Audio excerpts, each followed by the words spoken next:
નમસ્કાર. એક માંગ બહુ વર્ષોથી ચાલુ છે, એ છે જિલ્લો બનાવવાની. સિમ્પલ ને સોબર વાત કરશું આપણે જિલ્લા માટે. ઘણા બધા લોકો મેસેજ ફોરવર્ડ કરે છે, આ પ્રિન્ટ મીડિયામાં આવ્યા અને મહુવા જિલ્લો જાહેર થાય એની માટે લોકો માંગ કરી રહ્યા છે. આ પ્રિન્ટ મીડિયામાં લખેલો છે. કોણે માંગ કરી છે? જિલ્લાનો દરજ્જો આપવા માટે માર્કેટ યાર્ડના ચેરમેન મુખ્યમંત્રીને કરી રજૂઆત. એટલે માર્કેટ યાર્ડના આપણા ચેરમેન છે ને મુખ્યમંત્રીને રજૂઆત કરી, પત્ર આપ્યો અને કે આ જિલ્લો મહુવા બને તો અમારા ઘણા બધા વિકાસ થાય. જિલ્લો જાહેર કરવા મહુવાવાસીઓની વર્ષો જૂની માંગ ફરી બુલંદ બની. આ મોટું ટાઇટલ છે. એટલે મહુવાવાસીઓની માંગ છે, વર્ષોથી છે, ઘણા વર્ષોથી માંગ છે. પછી બધા ઝીણા અક્ષરમાં લખેલું છે કે આપણે જિલ્લો શું કામ જોવે છે. એટલે લખેલું છે ભૌગોલિક વિસ્તાર, વસ્તી, કૃષિ, બાયોગતિ, પાકો, બંદરો, વેપાર, ઉદ્યોગ તેમજ વહીવટ માટે. ઉદ્યોગ કરવા માટે ભાવનગર સુધી લાંબુ અંતર કાપવું પડે, નેશનલ હાઈવે જે બની ગયો છતાં અંતર કાપવું પડે એની માટેથી અલગ અલગ લખ્યું. આ જિલ્લો બનાવવા માટે માર્કેટ યાર્ડના ચેરમેને રજૂઆત કરી છે. આ જિલ્લાને આપણે ઘડીક સાઈડમાં મૂકી દે. જિલ્લો બનાવવો છે, મારે પણ બનાવો, તમારે પણ બનાવો, દરેકને બનાવો, દરેક રાજકીય પાર્ટી બનાવો, દરેક સંગઠનને બનાવો. દરેકે આ લોકો આવેદન પત્ર બધું લખ્યું હશે કે જિલ્લાની માંગ કરીએ એટલે બધા એને સહકાર આપવો પડે. આપણે એને સહકાર આપીએ. આ સહકારને આપણે બાજુ મૂકી દે. વર્ષો જૂની માંગ છે, 20, 25, 30 વર્ષ જ્યાંથી હોય ત્યાંથી. મેન મુદ્દા આપણા મેન મુદ્દાઓ છે તાલુકાના. આપણે એક તાલુકો સરખો બનાવી ન શક્યા 30 વર્ષની અંદર ને આપણે હવે જિલ્લાની માંગ કરીએ છીએ. જો જિલ્લા બની ગયા પછી આપણે 2047ના સપના જોવા, આપણે 2026ની સમસ્યા દૂર કરી શકતા નથી. આપણે પ્રાથમિક સુવિધાઓ આપણે દૂર કરી શકતા નથી અને સીધા આપણે 2047ના સપના જોઈએ છીએ. આપણને સરકાર 2047ના સપના બતાડે છે એટલે આપણે જોઈ લઈએ છીએ. આપણે કઈ માંગ છે હાલ પૂરતી મહુવા તાલુકાની માંગ છે મેન ગટરની. આ સમસ્યા કોઈ પણ ઇલાકો બાકી નહીં હોય, ચોમાસું આવે એટલે ગટર ઉભરાય. બાકી 12 માસ ગટર ઉભરાતી જ હોય છે, પણ ચોમાસું આવે એટલે પાણીનો નિકાલ થતો નથી. સોસાયટી હોય, કોઈ પણ XYZ તમે વિસ્તાર તમે લઈ લો, રેલવે સ્ટેશન લઈ લો, જાપો લઈ લો, જનતાપોટ લઈ લો, બારપરા લઈ લો, ચારે બાજુ આ બાજુ જનતાપોટ લઈ લો, સોસાયટી વિસ્તાર લઈ લો, ગટરની સમસ્યા મોટા મોટી. આપણે એક જિલ્લો બનાવવાની વાત કરીએ છીએ પણ આપણા તાલુકામાં ગટર ઉભરાય છે. આપણે ગટરની સમસ્યા દૂર કરી શકતા નથી. જો જિલ્લો આવી ગયો તો આ ગટરની સમસ્યા દૂર થશે. આપણને આ સરકારે શું આપ્યો ખબર? આપણા બધા નેતાઓ હોય આપણા ગામમાં સિમેન્ટના રોડ ને સિમેન્ટના બ્લોક દરેક શેરીમાં બનાવી નાખ્યા. એટલે આપણે અહીંયા ખુરચી નાખીને બેઠીએ, નીચેથી ગટર ઉભરાતી હોય એ આપણે વિકાસ માનીએ છીએ. મોટા મોટી સમસ્યા છે મહુવાની, યાદ રાખજો. ગટરની સમસ્યા મોટા મોટી છે. નેસવડ ચોકડી તમે જોઈ લો એટલે ચોમાસું આવે એટલે પાછી જે તે સમસ્યા આવવા મળે. પાછી મોટા મોટા ખાડા, ઉપર નેશનલ હાઈવે, નીચે વિકાસ આપણને બતાતો નથી. સિમેન્ટના રોડ બની ગયા, બ્લોક આપી દીધા આપણને અને આપણે એ જ રોડ ઉપર બેસીએ છીએ ખુરચી નાખીને. નીચેથી ગટરનું પાણી ગંધાય છે છતાં આપણને ખબર પડતી નથી. આપણી પ્રાથમિક સમસ્યામાંથી આપણે 30 વર્ષની અંદર બહાર નીકળ્યા નથી ને આપણે જિલ્લાની વાતો કરીએ છીએ. હા, જ્યાં ઢાળ હોય અહીંયા આપણે દડવું જ પડે. એટલે આ જિલ્લાનો ઢાળ છે એટલે આપણે જવું જ પડે. સૌને જિલ્લો જોવે, સૌ કાગળ આપજો. જ્યારે પણ ચૂંટણી આવે ત્યારે આ બધી જ વસ્તુ આવે. જિલ્લો આવે ને પછી હોસ્પિટલ આવે ને પછી પાછું વિકાસના કારખાના આવે ને કંપની, બધી વસ્તુ આવે ને પછી જેવી ચૂંટણી પૂરી થાય એટલે ભૂલી જાવ. 30 વર્ષની અંદર મહુવા શહેરની અંદર કશું કાંઈ થયું નથી, કાંઈ ફેર પડ્યો નથી. 30 વર્ષથી એ જ અંગ્રેજોએ બનાવેલો રોડ, ગાંધીબાગ રોડ પર આપણે જોઈએ છીએ સરસ મજાનો, હજી પણ તૂટ્યો નથી. બાકી ચારે બાજુ રોડ બન્યા કરે, સિમેન્ટના બ્લોક નખાયા કરીને તૂટ્યા કરીને આપણે વિકાસ કરીએ છીએ. નથી આપણે ગટર યોજના સારી બનાવી છે કે આટલા વર્ષની અંદર ફ્યુચરનું વિચારી શકતા નથી. 2047ના આપણે સપના જોઈએ. શું કામ જોઈએ આપણે? કે ભવિષ્ય માટે, આવનારી પેઢી માટે. ઉભા રહ્યો ઘડીક ખમો. જિલ્લો બનાવવો જ છે આપણે, પણ તાલુકાનો કેટલો પ્રભાવ હોય તમને ખ્યાલ છે જિલ્લા કરતા? આપણા સંવિધાનની અંદર યાદ રાખજો, આપણું સંવિધાન એટલું બધું સરસ મજાનું છે, યાદ રાખજો. જોનો સદુપયોગ થાય તો તાલુકામાં બધી જ જરૂરિયાત આપણી પૂરી થાય. આપણી જરૂરિયાત પૂરી થતી કેમ નથી? શું કામ? કે એક પછી એક બધા મુદ્દા આપણે લાવીએ છીએ પણ મુદ્દા ક્યારે પૂરા થતા નથી. મહુવા શહેરની અંદર એટલી બધી ગટર ઉભરાય છે. ક્યાંક તો નકશો હશે ને ગટરનો. ક્યાંથી ગટરનું પાણી આમ જાય છે, અહીંથી આ બધું ભેગું થાય છે. આ મોટી ગટર છે, આ ઊંડી ગટર છે. આપણા શહેરની ગટરના ઢાંકણા જે સિમેન્ટના નાખે ને એ 3-4 મહિનામાં તૂટી જાય છે. સિમેન્ટના ઢાંકણા, લોખંડના ઢાંકણા હતા, હવે ક્યાં ગયા ખબર નથી. લોકોએ વિચાર કરવાનો છે લોખંડના ઢાંકણા ક્યાં ગયા બધા. જ્યારે આપણે સૌ વિચાર કરશું ત્યારે આપણને ખબર પડશે આ ઢાંકણા કઈ ગયા બધા આપણા. પણ હવે એ ઢાંકણા લોખંડના ક્યાં ગયા વિચાર કરવાની જરૂર છે નહીં. પણ આપણી જે પ્રાથમિક સુવિધા છે, જે જિલ્લામાં સુવિધા મળે એ જ સુવિધા આપણા તાલુકામાં મળે એવું આપણું સંવિધાન છે. ઉભા રહ્યો ઘડીક, ઉભા રહ્યો. આપણો હોસ્પિટલ, સરકારી હોસ્પિટલ હાલત કેટલા વર્ષથી ખરાબ છે? છેલ્લા કેટલા વર્ષોથી, 20-25 વર્ષથી.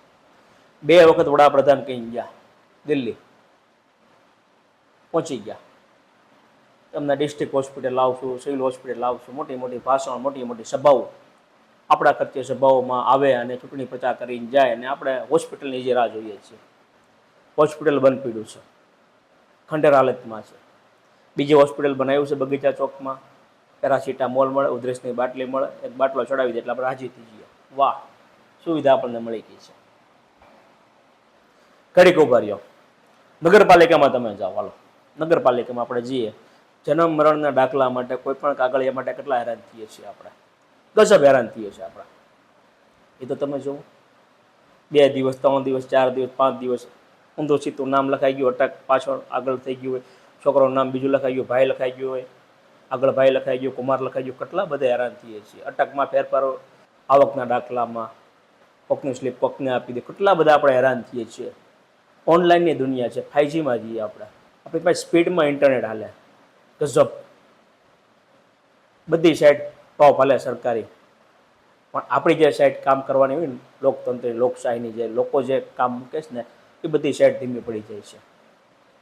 ક્યાં જ બંધ છે, આવકના દાખલા નીકળે, જમીનદારના દાખલા નીકળે, આ બધા ગલ્લા તલ્લા થાય, લોકો હેરાન થાય છે. સામાન્ય પ્રાથમિક સુવિધાની વાત કરું, 30 વર્ષથી આપણે આની અંદર આંટા મારીએ છીએ, છેલ્લા 20 વર્ષથી પાકા. હજી સમસ્યા છે એટલે આપણે સમજાતી નથી. આપણા બાળકો માટે આપણે રમતગમતના મેદાનો બંધ કરી દીધા છે, રમવા માટેના તે ગંદા કરી નાખ્યા છે, આપણે ખરાબ કરી નાખ્યા છે. પેવલિયન ગ્રાઉન્ડની હાલત તમે જો કેટલી ખરાબ છે, 2 ટાંકા ઊભા છે ત્યાં, અને આપણે વિકાસ કરીએ છીએ પાણીના ટાંકાના. છોકરાઓ કિચડની અંદર, કાદવમાં અને કચરો ત્યાં નખાય છે, ચારે બાજુ ડમ્પિંગ ગ્રાઉન્ડ ભેગો થાય છે, અને આપણે રમતગમતના ગ્રાઉન્ડ કરીએ છીએ. પેવલિયન ગ્રાઉન્ડ, ચારે ફરતી બેઠક હતી રમવા માટેનું, સરસ મજાનું બોક્સ હતું, છોકરાઓ અંદર રમતા, બહાર રમતા, દરેક રમત રમતા. અત્યારે હાલત કેટલી બધી ખરાબ છે, ગંદકી છે ચારે બાજુ. બહારની સાઈડમાં શાક માર્કેટ. બીજું ગ્રાઉન્ડ આપણું વ્યાયામશાળા, વર્ષો જૂની વ્યાયામશાળા, તમે જો અખાડો, એ જ જૂનું છત, ગ્રાઉન્ડ સરસ મજાનું છે, છોકરાઓ દોડે, રમત રમે. પણ વર્ષો પહેલા જે ચાલતું વ્યાયામશાળા અત્યારે એ સ્થિતિમાં ન ગણાય. આપણે આ જિલ્લો બનાવી, હાલો ચાલો આપણે આ બધી સમસ્યા દૂર થશે આપણી. મોદી સ્ટેડિયમ બની જશે, વ્યાયામશાળા, વ્યાયામ મંદિર સારું બની જશે આપણી પાસે, છોકરા કસરત કરે, તન અને મનથી તૈયાર થાય. ત્યાં જિલ્લો બન્યા પછી શું શું થાય? જો આપણે તાલુકો સારો બનાવ્યું છે ક્યાંથી, તો જિલ્લાની આપણે વ્યાખ્યા કરવી ખૂબ અઘરી છે. હું એમ નથી કહેતો કે આપણે જિલ્લો જ બનાવો, આપણે જિલ્લો બનાવો, જિલ્લો બનીએ તો ઘણી બધી સુવિધા તાલુકા કરતા વધારે આવે. પણ આપણે તાલુકાની પ્રાથમિક સુવિધા છે આપણને પૂરી પડતી નથી, નગરપાલિકાની આપણને. સ્વચ્છતામાં તમે જુઓ, સ્વચ્છતામાં મીંડું, ચોમાસું છે એટલે કચરો બળતો નથી, શિયાળો ઉનાળો હોય એટલે સીધો કચરો સળગાવે બધા, ટ્રેક્ટર લેવા આવતું નથી, ડમ્પિંગ ગ્રાઉન્ડે કચરો કોઈ નાખવા જતું નથી. ચેપી પારેખના પાછળના ભાગમાં તમે જોઈ લો કેટલો કચરો ત્યાં પાણી ભરાય, કેટલી બધી ગંદકી થાય છે. આવા ઘણા બધા ઇલાકા એવા હશે, લોકોએ સમજવું પડશે કે મવાની મેઇન સમસ્યા છે ગટરની. કોઈ પણ ઇલાકો બાકી નહીં હોય ત્યાં ગટર ઉભરાતી નહીં હોય. ઘરની અંદર લોકો એનું જે જાજરું હોય, બાથરૂમ હોય, એમાંથી પાણી નીકળી રહ્યા ગંદા, અને ગંદા પાણી નીકળી એના ઘરમાં આવી રહ્યા છે, એના ફળિયામાં. આ સમસ્યા છે મોટા મોટી. આ સમસ્યામાંથી આપણે નીકળશું, સારો તાલુકો બનાવશું, પછી આપણે જિલ્લાની વ્યાખ્યા કરાય ને. શું કામ આપણે 2047ના સપના જોઈએ છીએ? આ બધા જે મુદ્દા હોય છે મુદ્દા મૂકવામાં આવે. ભારતીય જનતા પાર્ટી આ 30 વર્ષની અંદર આપણને મહુવાને કશું કોઈ આપ્યું નથી. મહુવાને ભ્રષ્ટાચારના ભવડામાં નાખ્યું છે અને ભ્રષ્ટાચાર વધ્યો છે. આ દેશભરની અંદર મોટું આંદોલન જેનું થયું, આ એટલે જ થયું. યાદ રાખજો કે એક વ્યક્તિ બહારથી આવ્યા, ગાંધી કેમ બહારથી આવ્યા હતા આફ્રિકાથી, ને મોટું આંદોલન કરે અંગ્રેજોને ભગાડવા માટે. એક વ્યક્તિ બહારથી આવે, હાથમાં સંવિધાન હોય છે અને જંતર મંતરમાં બેસી જાય છે અને સરકારને નમવું પડે છે. એવી રીતના જ તમારે સરકારે નમાવવી પડે. તો તાલુકામાં જે આપણે પ્રાથમિક સુવિધા મળે છે આપણે પૂરી કરવી પડે. અને ઘણા બધા ટોપિક મુદ્દા હોય તમે કોમેન્ટમાં લખજો, લાઈક કરજો, શેર કરજો, કોમેન્ટ લખજો. હું સાચો બોલ્યો ખોટું બોલ્યો તમે કાંક મને કહેશો તો મને ખબર પડશે ને. ફરે ચરે. હું મવામાં બહુ ફેર્યો ચારે બાજુ. મવાની ચારે ફરતે બહુ વાંટા મેળા મેં. મવાની જે સમસ્યા હોય એ મેં અંદરથી સમજી કે લોકો શું માંગી રહ્યા છે, કે આપણું મવાનું ટાઉન પ્લાનિંગ બરોબર નથી. નેશનલ હાઈવે નીકળ્યો, આપણે જે ગામડા જોડાયેલા હતા મહુવા તાલુકાની હારે એ બધા જ ગામડા આપણા વિખોટા પડી ગયા છે. નેશનલ હાઈવે નીકળ્યો, રેલવે વાળાએ પુલ બનાવી નાખ્યો, ત્યાં ફાટક હતી બંધ થઈ ગઈ. નેસવડથી આ બાજુ આવવું હોય તો લોકો ફરીને આવે, રોંગ સાઈડમાં આવે. ઉદ્યોગમાં તમે જોઈ લો, ડીહાઇડ્રેશન બાજુ તમે જાઓ, તાલુકા સેવા સદનની ઓફિસ બાજુ જાઓ તમે, લોકો રોંગ સાઈડે ચાલે, કટ ટુ મટ, પછી બધું આયલા કરે, એક્સિડન્ટ થયા કરે. આજના ન્યૂઝપેપરમાં હતું આગળ કાંઈક થોડો તોડા પડે છે. દરેક વસ્તુમાં ભ્રષ્ટાચાર છે, યાદ રાખજો. એ સમસ્યામાંથી આપણે નીકળવું પડશે. એક વ્યક્તિ કોંગ્રેસ પાર્ટી મોટી કરે છે અને સરકારને નમાવે છે, તો આપણે પણ સાથેનો સહકાર આપવો પડશે. દરેક લોકોએ આપણે પણ જાગૃતતા લાવવી પડશે કે આપણા આ ખોટી અફવાઓ જે હોય છે જિલ્લા બનવાની, 2047ના આપને સપના બતાડે અને 2026ની અંદર આપણે જે સમસ્યા હોય, પ્રાથમિક સુવિધા હોય, આપણને પૂરી ન પડતી હોય તો આપણે શું કરીએ? પ્લીઝ ઉઠો, જાગો. આ એક રાજીનામું નથી, યાદ રાખજો. કેન્દ્રની અંદર એક રાજીનામું, શિક્ષણ મંત્રીનું પીડ્યું એક રાજીનામું નથી. આ નીચે સુધીના રાજીનામા છે. ધર્મેન્દ્ર પ્રધાન કામ કરતા કે નહોતા કરતા, પ્રોબ્લેમ હતી કે નહોતો પ્રોબ્લેમ, પણ સરકારે જવાબદારી સ્વીકારવી જોઈએ. જેમ કેન્દ્રમાં સરકારે જવાબદારી સ્વીકારે તો નીચેથી પણ નગરપાલિકા જવાબદારી સ્વીકારે. કોઈ પણ સત્તામાં બેઠેલા લોકો જે હોય, બેઠા હોય, જેને હોદ્દા આપ્યા હોય, હોદ્દા લેવાની બધા બહુ આપણે વ્યાખ્યા, હોદ્દો લઈ લઈએ આપણે, આ બની જાઓ, સ્ટેટસ મૂકી દઈએ, વિડીયો મૂકી દઈએ, આપણે ગજબ કરીએ, આપણે ખૂબ ફોટા મૂકીએ, આપણે એટલો સારો આપણને હોદ્દો મળ્યો છે. પછી શું? હોદ્દો મળ્યા પછી એ હોદ્દાનો આપણે શું ઉપયોગ કરીએ છીએ? ગુજરાતની અંદર વર્ષોથી ભારતીય જનતા પાર્ટી 30 વર્ષથી છે. દરેક લોકો હોદ્દો એન્ટ્રી પાડવા માટે લે છે અને ગલ્લા તલ્લા કરવા માટે અને કરપ્શન માટે. આ ભારતીય જનતા પાર્ટીની સત્યતા છે, લોકોએ સ્વીકાર કરવો પડશે. આપણે આમાંથી બહાર આવવું પડશે, યાદ રાખજો. આપણા પ્રતિનિધિ કામ ન કરે તો એને તમારે કહી શકો છો તમે આ પદ મૂકી દો.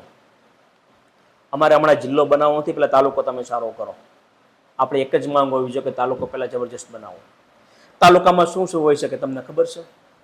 તાલુકાની વ્યાખ્યાની અંદર જિલ્લો સાઈડમાં મૂકી દીધો આપણે. તાલુકાની અંદર યાદ રાખજો સારામાં સારી હોસ્પિટલ બની શકે 3-4 માળની. જો આપણા ગામની અંદર પ્રાઇવેટ હોસ્પિટલના તો 3 ટાવર લાગી જતા હોય અને કાર્ડ કહાઈ જતા હોય, જબરજસ્ત કોઈ પણ બીમારી માટે, કોઈ પણ સારવાર માટે જો કાર્ડ કહાઈ જતા હોય ને આપને સુવિધા મળી જતી હોય, તો આપણે સરકારી હોસ્પિટલ શું કામ બનાવતા નથી? છોકરાઓ માટે ગ્રાઉન્ડ શું કામ બનાવતા નથી? છોકરાઓ માટે ગ્રાઉન્ડ બનાવી શકીએ, આપણે કસરત કરવાના સાધન પણ લાવી શકીએ. આવ્યા હશે સાધન, ક્યાં હશે એ ખબર નથી મને. કસરત કરવાના સાધનો આપે જ તે સરકાર, તાલુકો હોય ત્યાં આપે જ તે. લાઇબ્રેરી આપે, વર્ષો જૂની લાઇબ્રેરી આપણી છે, જ આપે. પાછી એક નવી લાઇબ્રેરી ઊભી કરીએ આપણે. આપણા મહુવાની સરકારી શાળાની હાલત તમે જો કેટલી ખરાબ છે. ત્યાં કોઈ પટ્ટાવાળો તમને ન મળે ને સ્વચ્છતાના કોઈ વ્યક્તિ તમને જોવા ત્યાં ન મળે. ગ્રાઉન્ડ પોતે સાફસૂફ કરવું પડે છોકરાઓને, તો છોકરાઓ સાફસૂફ કરે, સ્વચ્છતાના આપણા પાઠ ભણાવીએ તો પ્રેસ મીડિયાવાળા મૂકી દે કે આ ગ્રાઉન્ડ સાફ કરાવે છે બાળકો. એટલી હાલત ખરાબ છે. આપણે દિવાલ પડી ગયેલી છે, ચોમાસું આવે એટલે ગંદકી થઈ ગ્રાઉન્ડમાં. ઘણી સ્કૂલોમાં તો પાણા પડ્યા છે, છોકરાઓ રમી ક્યાં શકે? આ સમસ્યા છે. ઘણી બધી સંસ્થા છે જૂની, એ નાશ કરી નાખીએ આપણે. એની સામે પ્રાઇવેટ સ્કૂલ કેટલી જબરજસ્ત ટોપ બને, બનતી જ જાય. જેમ હોસ્પિટલ બને એમ સ્કૂલ બનતી જાય, બંને એક સાથે જ બને. પ્લીઝ ઉઠો, જાગો. આ તમારા પાસે જે સમસ્યા જે છે ને મોટા મોટી, એ તમારા આગેવાનોની છે, યાદ રાખજો. કે તમે બરોબર આગેવાન સિલેક્શન તમે કર્યું નથી. આપણે એવા આગેવાનને સિલેક્શન કરીએ કે આપણને સુવિધા આપી શકતા નથી. એક ગાડીનો પ્રવાહ, એક ઘેટું જાય ને એની પાછળ બધા ઘેટા જાય. એ ઘેટો કૂવામાં પડે એટલે આપણે બધા કૂવામાં પડીએ. ચાલો આપણે કૂવામાં પડીએ, જિલ્લો બનાવો છે, કાંઈ પ્રોબ્લેમ છે નહીં આપણને. એટલે આપણે જેને આગેવાન માનીએ છીએ ને મિત્રો, બહુ મોટી મોટી ભૂલ કરી દઈએ છીએ. આપણે સિલેક્શન કરતા નથી, બસ ધર્મ, જ્ઞાતિ, જાતિ એના ભેદભાવથી આપણે જબરજસ્ત મતદાન કરી નાખીએ છીએ. અને પછી આપણને આપણા ઘર પાસે ગટર ઉભરાય છે ત્યારે આપણે કોકને કહીએ છીએ કે ગટર વર્ષોથી ઉભરાય છે, એની સમસ્યાનો હલ કરો તમે. આની સમસ્યાનો હલ આપણે પોતે જ કરવો પડે, યાદ રાખજો. દરેક લોકો જાગૃતતા લાવો. જેન જે ખાસ, આવનારી પેઢી ખાસ, નવયુવાન ખાસ, જેનો સમય વીતી ગયો યાદ રાખજો 30 વર્ષની અંદર, એ લોકો આની અંદર શાંતિથી બેસી જાય, એના છોકરાને સમર્થન આપે અને સપોર્ટ આપે, તો જ આ મહુવા તાલુકાની સમસ્યા દૂર થશે, બાકી નહીં થાય. અભિજીત દીપકે જેણે આંદોલન કર્યું, શિક્ષણ મંત્રીનું રાજીનામું અપાયું, એના શબ્દ બહુ સરસ હતા, બહુ સરસ શબ્દ હતા એના, કે મને તમે હીરો બનાવોમાં. મેં એવડું મોટું આંદોલન કર્યું છે, સરકારને ઝુકાવી દીધી છે, કોઈથી સરકાર ઝૂકે નહીં, નરેન્દ્ર મોદી કોઈથી નમે નહીં, અમિત શાહ કોઈથી નમે નહીં, બે વ્યક્તિ કોઈથી નમે નહીં, એક છોકરાથી નમી ગયા. એ છોકરાએ કીધું કે અમે જીત્યા છીએ, આ લોકતંત્રની જીત છે, અમારી જીત નથી, મને તમે હીરો બનાવોમાં. આપણે જેને હીરો બનાવીએ છીએ ને, ગાડીનો પ્રવાસ કરે, યાદ રાખજો. આપણે જેને હીરો બનાવીએ છીએ ત્યાં જઈને કરે શું? વિધાનસભામાં, નગરપાલિકામાં, કોઈ પણ જગ્યાએ, કે લોકસભામાં એકલા ગલ્લા તલ્લા કરે અને આપણે સુવિધામાં કશું કાંઈ મળતું નથી. એટલે આજનો યુવાન વિચારે છે, આજનો યુવાનને રમતગમતના ગ્રાઉન્ડ જોવે છે, સારું આરોગ્ય જોવે છે, સારું શિક્ષણ જોવે છે, સારું ટાઉન પ્લાનિંગ જોવે છે શહેરનું જબરજસ્ત, એને રિવરફ્રન્ટ જોવે છે, દરિયા બીચ પાસે એને રમતા હોવા સરસ મજાનો બીચ જોવો ગમે છે, સ્વચ્છતા ગમે છે. જો આપણે આવી રીતના જ બધાને હીરો બનાવ્યા કરશું, યાદ રાખજો, જ્ઞાતિ જાતિના ભેદભાવની અંદર, તો આ બધું ટાઉન પ્લાનિંગ ખોટું છે. આપણા 2047ના જે સપના બતાડે છે જિલ્લાના, એ પણ આપણા શક્ય નથી. એક તાલુકા સારો બનાવીએ, પછી જિલ્લાની વિચારધારા કરીએ આપણે, અને ખાસ વિચારજો. અને આગળ કોમેન્ટ કરજો, શેર કરજો. મારા શબ્દમાં કાંઈ ભૂલ પડી ગઈ હોય તો હું ભૂલને સ્વીકારું. આ બધા જે આવ્યા છે ને બધા, એ લોકો ભૂલને સ્વીકારતા નથી, પાછું કોઈને વળવું જ નથી. પણ બે વ્યક્તિ પાછા વળ્યા છે કેન્દ્રમાંથી, મોદી અને અમિત શાહ. એટલે તમે પણ એક વખત દરેક વિચારવાની જરૂર છે, આપણે સૌ વિચારવાની જરૂર છે. આપણે જે આગેવાનને જે મૂક્યા છે સિલેક્શન કરીને, જે પદ ઉપર બેસાડ્યા છે સેવા કરવાના, એ માધ્યમમાં એ લોકોને આપણે ટકોર કરવી પડશે કે તમે પણ પાછા વળો, હવે બહુ થઈ ગયું. હવે તમે દરેક લોકો માટે છો, લોકતંત્ર માટે છો, તમે અમારા મૌલિક અધિકાર માટે છો, અમારી પ્રાથમિક સુવિધા માટે તમે આવ્યા છો. આ તમારે કરવું જ પડશે. ન કરો તો પદ ખાલી કરો. જે રીતે કેન્દ્રમાં શિક્ષણ મંત્રીએ પદ ખાલી કર્યું હોય તો તમે પણ પદ ખાલી કરો. નવા આવશે, નવી વિચારધારા આવશે, જે લોકો આવશે, નવું થશે. આભાર. વંદે માતરમ. ભારત માતા કી જય. અસ્તુ.